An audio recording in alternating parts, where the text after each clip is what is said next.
Hi there, it's Charlie here, and today we are making a blackberry crumble. Now with this recipe, it's important to say you could use any fruit for this crumble, whether it be tinned, whether it be apples or whatever is in season. Laura, I can, yeah, it's lots of different things. Yeah, apples, pears, any kind of soft fruits really. But yeah, things like tinned cherries and things work great as well. Great.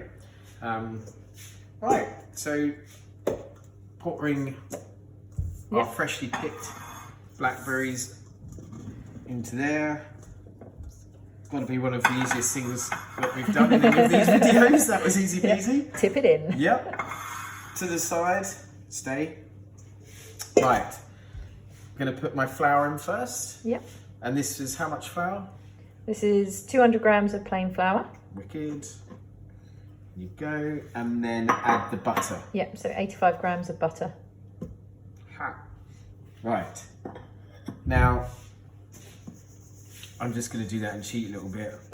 Get some on there which hasn't helped at all, and now I've got to get my fingers in. You have got to get your fingers in there and get it dirty. So what you want to do is you want to rub the butter and flour between your fingers, and you're trying to kind of get it all to a consistency where it kind of looks like breadcrumbs. You're going to be here all day. Possibly should have taken my bracelets off, but hey, we'll worry about that later. It's good, adds a bit of jingle jangle. It sounds like a dog eating its dinner.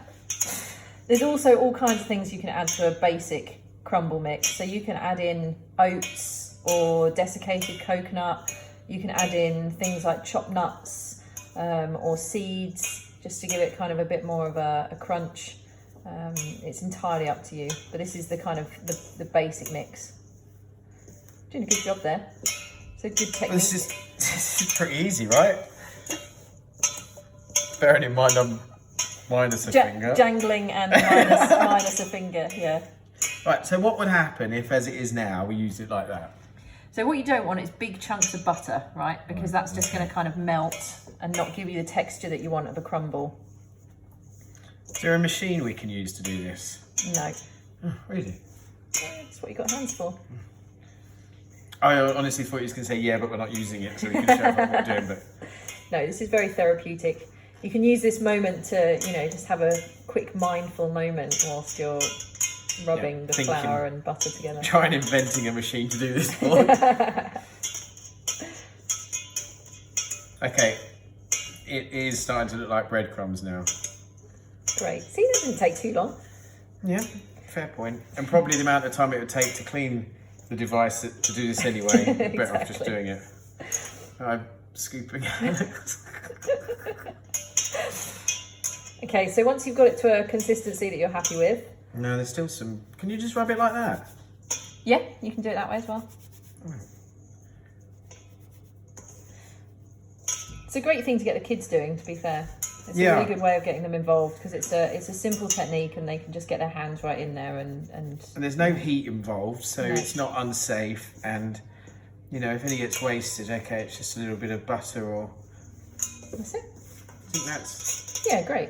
And then we're just going to mix the sugar through that as well. So give your hands a wash and then we'll mix in the sugar. Right. So we've got it to about as non-lumpy as I'm prepared to go. Again, this doesn't have to be perfect. So I'm just adding the sugar. Put it in there. Now just stir it through. Yeah, just give it a quick stir. Just more of an even distribution of the sugar rather than, trying to really mix it in. Oh, where I've just washed my hands, my finger's falling off. But this just goes to show when cooking, baking, whatever, and this is why I don't venture into the kitchen, it doesn't have to be perfect. That's one thing I've learned from doing these. That's great. Yeah. So now all we need to do is sprinkle that over the blackberries and pop it into the oven. So the oven we've preheated to 180 degrees C. So just like I'm putting parmesan on a... Exactly. Sprinkle it over. Make sure it's kind of everything is kind of covered. Now is when you're going to seal your lumps, but hey ho. That's what you want though. It's crumble. It's got to be lumpy. And I guess the juices from the blackberry, or the blackberries, not the blackberry, are all in there, and we'll... Yeah, exactly. So the juice is going to kind of give you the sauce. These are quite sweet blackberries. Should I fill in the corners? Yep. These are quite sweet blackberries, but if you've been out foraging and you've tasted a couple of the blackberries that you've picked, and they're quite sour, add a little bit more sugar, or sprinkle some sugar over the blackberries first. It's quite a lot. Yeah, well, the blackberries will leak a lot of juice, and you know, depending on your crumble preferences, I like a really thick top on my crumble. Yeah. So it will end up being quite juicy. You can just pour the rest over the top if you're at that point. I've got a hole here. I'll just fill it. Yeah.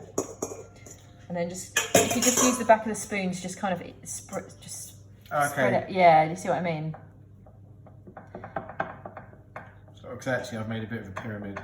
Yeah. Oh. It's all right.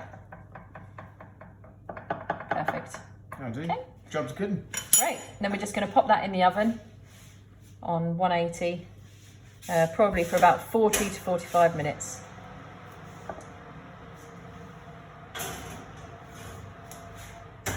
That's it. And then Perfect. that's it in 40 to 45 minutes. It's good to eat. Enjoy, everyone.